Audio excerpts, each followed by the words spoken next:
Assalamualaikum warahmatullahi wabarakatuh. Innalillahi wa inna ilaihi roji'un.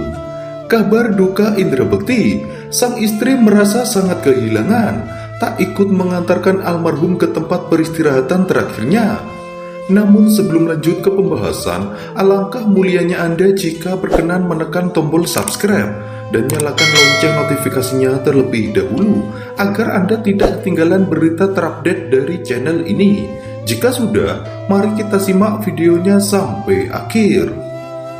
Kurang lebih 3 hari lamanya, salah satu presenter kenamaan tanah air, Indra Bekti, terbaring di rumah sakit. Diketahui, suami Aldila Jelita ini harus dilarikan ke rumah sakit setelah jatuh pingsan ketika bekerja karena alami pecah pembuluh darah di bagian kepalanya. Karena hal ini, lelaki berusia 45 tahun ini harus jalani 2 kali operasi. Meski begitu, untungnya pihak keluarga mengatakan kondisi Indra Bekti masih stabil pasca operasi. Sementara manajer Indra Bekti, Roy, saat dihubungi melalui sambungan telepon pada Jumat 30 Desember, kembali memberi kabar terbaru Indra Bekti. Ia mengatakan, hingga kini Indra Bekti masih berada di ruang ICU. Kondisinya dia masih di ruang ICU, masih sama kayak kemarin, ungkap Roy.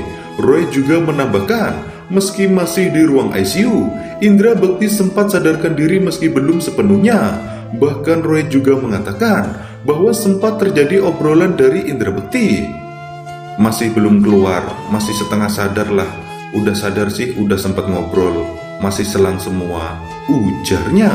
Selain itu, sebelum kejadian naas ini menimpa Indra Bekti, yang membuat keluarga serta rekan artis juga merasakan duka, Indra Bekti dan istrinya, Aldila Jelita, harus kehilangan putra ketiganya yang bernama Kenwat Attar Indra Bekti, yang meninggal dunia setelah beberapa menit terlahir ke dunia Selasa 31 Januari 2017 malam. Presenter yang kini berusia 40 tahun ini menceritakan anaknya meninggal dunia lantaran ada bakteri yang ada di dalam kandungan istrinya.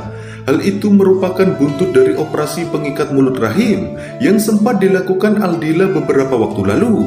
Kemudian, lanjut Indra Bekti, setelah berkonsultasi dengan dokter yang menangani kandungan Aldila, akhirnya Indra Bekti dan istri sepakat untuk melakukan operasi sisar agar bakteri tersebut tidak mengancam kedua orang yang disayanginya.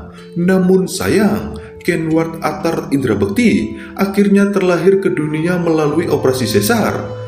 Namun kondisi bayi berbobot 600 gram itu hanya bertahan hidup selama 30 menit sebelum akhirnya dinyatakan meninggal pada pukul 23:43 WIB. Sementara suasana rumah duka, Indra Bekti terlihat tegar atas duka yang tengah menyelimuti dirinya bersama sang istri, Aldila Jelita. Bekti mendampingi jenazah anak ketiganya yang bernama Kenwat Attar Indra Bekti yang disemayamkan di rumahnya. Jenazah Attar sempat disemayamkan di kediaman Bekti dan Dila di Jalan Kenangan nomor 18 Radio Dalam, Jakarta Selatan. Suasana pun ramai dengan kedatangan para pelayat yang turut menyampaikan rasa dukanya. Sebelum dimakamkan, keluarga dan sahabat hadir di kediaman Bekti dan Dila, turut memberikan semangat dan ketegaran kepada keluarga yang tengah berduka tersebut. Saat mengantarkan jenazah sang anak ke TPU Kamboja Radio Dalam, Jakarta Selatan, Bekti hanya bersama para pelayat lainnya. Sang istri tidak tampak hadir di sisi Bekti. Kabarnya saat itu Dila masih terpukul atas kepergian anaknya. Sekian informasi yang dapat kami sampaikan. Jangan lupa like, komen, dan share videonya. Terima kasih dan sampai jumpa di video kami selanjutnya.